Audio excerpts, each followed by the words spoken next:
Tandaan po ninyo ito, ang tax declaration mo ay hindi sapat na katibayan ng pag-aari mo sa lupa mo. Attorney G, ano po bang silbi ng tax declaration ko sa lupa ko?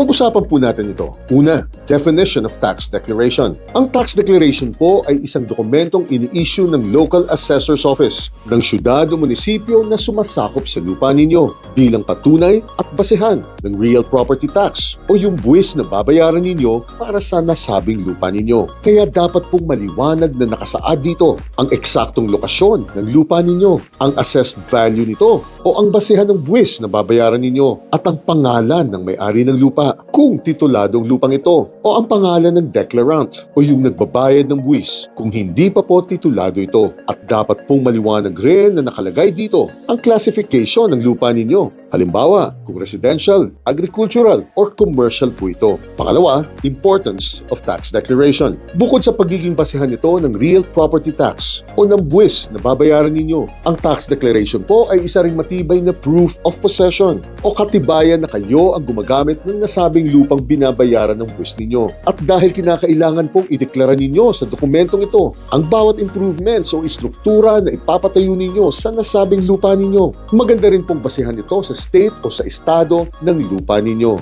At syempre po, kailangan po ang tax declaration ninyo kapag ibebenta nyo na po o isasanla ang nasabing lupang ito. At ang pangatlo, certificate of title versus tax declaration. Ang certificate of registration po ay ini-issue ng Land Registration Authority or LRA. Samantalang ang tax declaration naman po ay ini-issue ng local assessor's office sa syudad o sa bayan kung nasaan po ang lupa ninyo. Ang certificate of title po ay isang conclusive proof of ownership o pinakamataas pong katibayan nito na kayo ang nagmamay-ari sa lupang nakarehistro sa pangalan ninyo.